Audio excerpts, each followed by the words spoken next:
Good morning student, welcome to H S Academy Hindi online classes. और बच्चों, कैसे हैं आप सब? कैसे चल रही है आपकी पढ़ाई? आई होप कि आप सब अच्छे से हैं और आपकी पढ़ाई भी अच्छे से चल रही है। तो बच्चों, हम लोग इस समय क्या पढ़ रहे हैं? क्षितिज काव्य खंड का चैप्टर फर्स्ट, क्षितिज गद्य खंड का चैप्टर फर्स्ट, नेताजी का चश्मा। तो पिछली कक्षाओं में हमने नेताजी के चश्मा पाठ के लेखक और पूरे स्टोरी का सारांश तथा कुछ प्रश्नों के उत्तर का अध्ययन किया था। और हमने उन कक्षाओं में क्या क्या सीखा कि नेताजी की मूर्ति में किस चीज़ की कमी थी, हालदार साहब का चरित्र चित्रण, हालदार साहब की विशेषता, कैप्टन की विशेषता, और मूर्ति बनाया किसने था। इतनी सारी चीज़ों का हमने उसमें क्या किया था? बेसिकली इन सारी चीज़ों का हम लोगों ने अध्ययन कर लिया था। तो आज की कक्षाओं में जो बचे हुए आपके क्वेश्चन आंसर हैं, तो उसको हम लोग आज देखेंगे। आज की कक्षाओं में, आज की कक्षा में हम लोग उन बचे हुए क्वेश्चन के आंसर को लिखेंगे। ओके, तो चलिए मैं आज का क्लास स्टार्ट करती हूँ।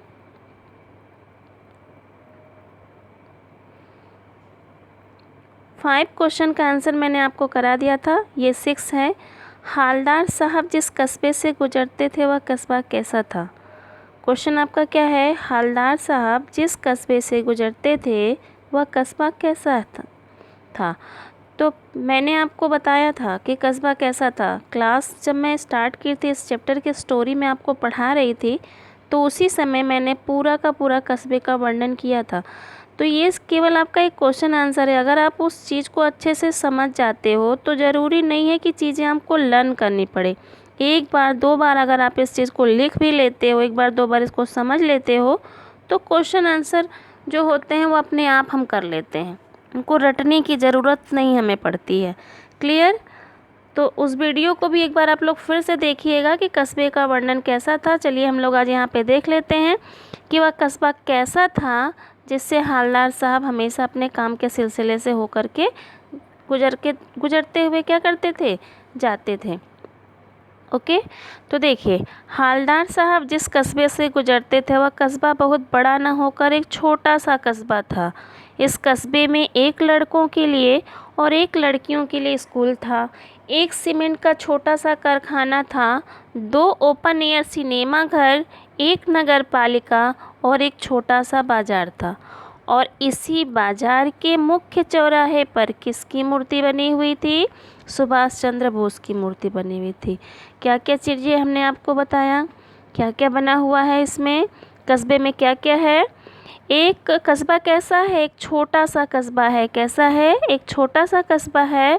और इस कस्बे में क्या क्या है? लड़कों के लिए एक लड़कियों के लिए स्कूल है। कारखाना, किस चीज़ का कारखाना है? एक सीमेंट का छोटा सा कारखाना है। सिनेमा घर, कैसा है सिनेमा घर? 2 ओपन एयर, ओपन एयर का मतलब क्या होता है? खुला और हवादार।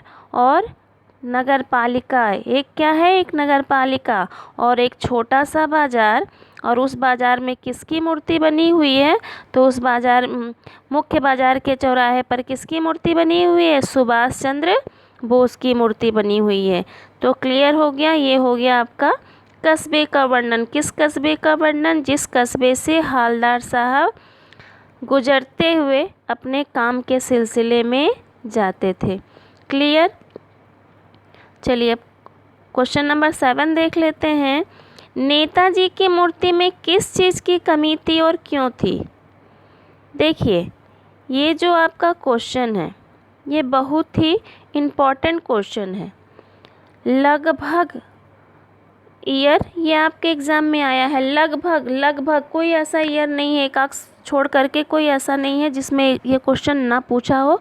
तो ये आपके वेरी इंपॉर्टेंट, या तो आपके पैरा दे करके ये क्वेश्चन पूछ देता है या फिर ऐसे भी आपके ये क्वेश्चन पूछ देता है।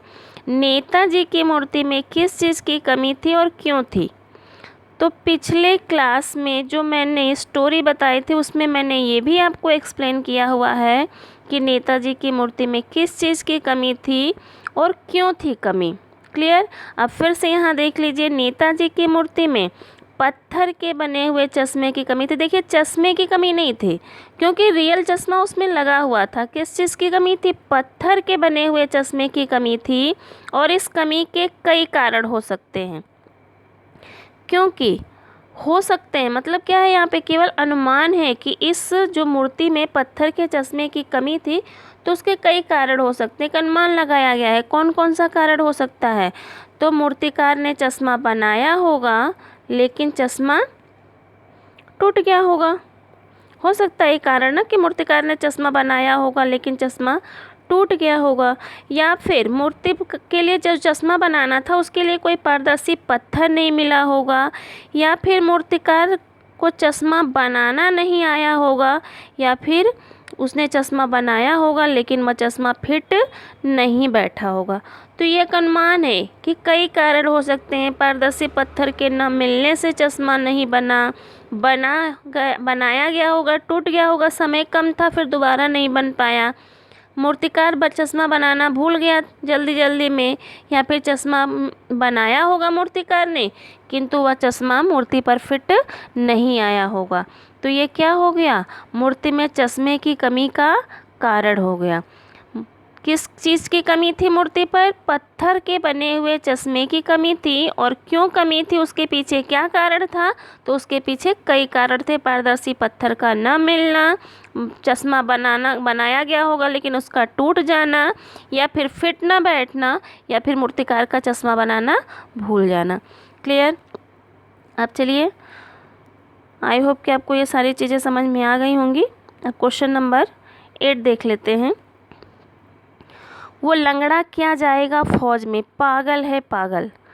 कैप्टन के प्रति पान वाले की टिप्पणी पर अपनी प्रतिक्रिया लिखिए। प्रतिक्रिया का मतलब क्या होता है? अपनी भावनाओं को व्यक्त करना।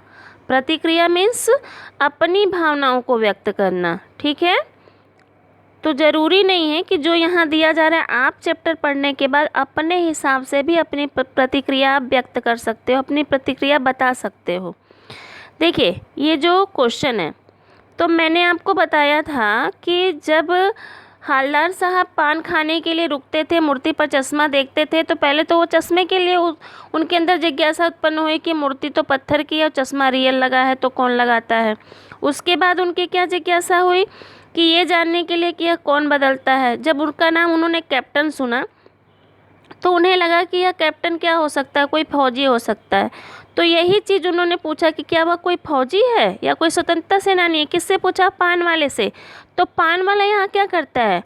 उस व्यक्ति का मजाक बनाते हुए कहता है कि वह लंगड़ा क्या जाएगा फौज में, पागल है पागल। तो कैप्टन के प्रति पान वाले की यह जो टिप्पणी, यानी कि जो पान वाला कैप्टन को इस तरह से लंगड़ा कहता है, पागल कहता है, तो क्या ये उचित है? तो यही आपका यहाँ पे क्वेश्चन है कि अपनी प्रतिक्रिया लिखिए कि क्या उस तरह से इस तरह के शब्दों का प्रयोग करके ऐसे व्यक्ति का मजाक उड़ाना उचित है? तो नहीं, कैप्टन के प्रति पान वाले की यह विचारधारा बिल्कुल अच्छी नहीं है। क्यों अच्छी नहीं है? क्योंकि किसी की शारीरिक कमी के कारण, कैसी कमी के कारण? शारीरिक कमी के कारण उसका मजाक उड़ाना क्या होता है? मानवता विरोधी होता है। साथ ही साथ वह व्यक्ति कैसा था? वह एक देश प्रेमी था, सम्मान की भावना रखने वाला था, अपना काम ईमानदारी और मेहनत से करता था, अपने जीवन का निर्वहन वह अपने बलबूते पर करता था। तो ऐसे व्यक्ति का मजाक उड़ाना उचित नहीं होता है, बल्कि हमें क्या करना चाहिए? ऐसे व्यक्ति को सम्मान देना चाहिए। ये अपनी अपनी प्रतिक्रिया है। मेरे हिसाब से ये प्रतिक्रिया है और आपके हिसाब से भी होनी तो यही चाहिए, क्योंकि ये अनुचित है, ये शब्द ही गलत है। ओके, चलिए, तो अब आपको इस प्रश्न का उत्तर भी समझ में आ गया होगा। अब यहाँ पे एक चीज़ और देख लीजिए कि इस तरह का कोई भी सेंटेंस दे करके आपकी अपनी प्रतिक्रिया, अपनी राय, अपनी विचारधारा पूछ सकता है।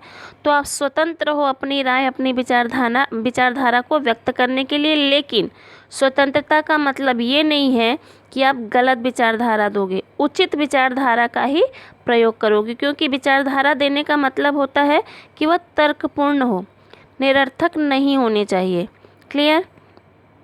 चलिए अब क्वेश्चन नंबर 9 देख लेते हैं। जब हालदार साहब ने कैप्टन को साक्षात देखा नहीं था, तब तक उनके मानस पटल पर कैप्टन का कौन सा चित्र अंकित हुआ होगा? अपनी कल्पना से लिखिए। देखिए, यहाँ पे एक चिन्ह का प्रयोग किया गया है। इसको कौन सा चिन्ह कहते हैं? हंस पद या त्रुटि पूरक चिन्ह। इसका प्रयोग क्यों होता है?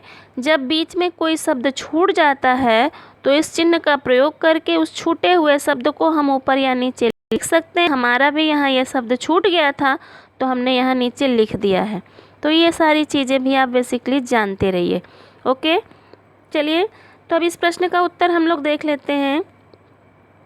हमने आपको क्या बताया कि हालदार साहब पूछते हैं ना कि वो फौजी और कोई स्वतंत्रता सेनानी है। कब पूछते हैं? जब तक उन्होंने हालदार साहब को देखा नहीं था।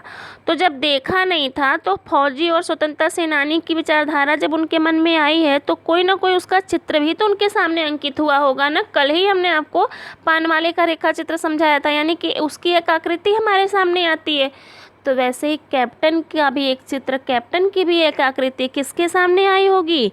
हालदार साहब के सामने आई हुई होगी। किसके सामने? हालदार साहब।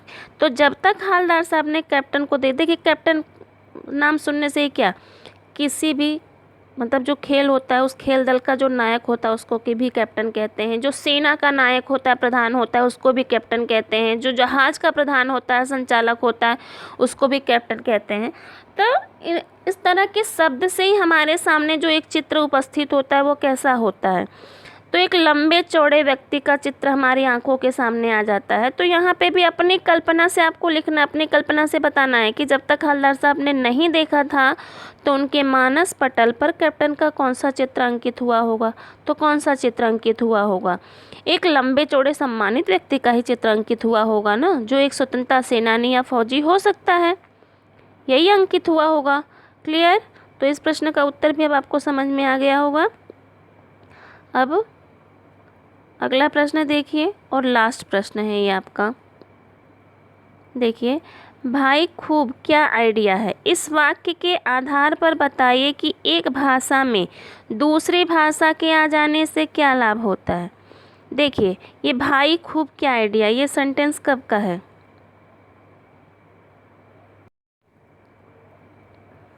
मैंने आपको बताया था ना कि जब वो रियल चश्मा देखते हैं मूर्ति पे और चश्मा बदला हुआ देखते हैं, कौन? हालदार साहब। तो उसी समय उन्होंने पान वाले से कहा कि भाई खूब क्या आइडिया है, मतलब इस तरह से चश्मा भी बेचने का काम करना और मूर्ति पे चश्मा लगाना, इसी सेंटेंस।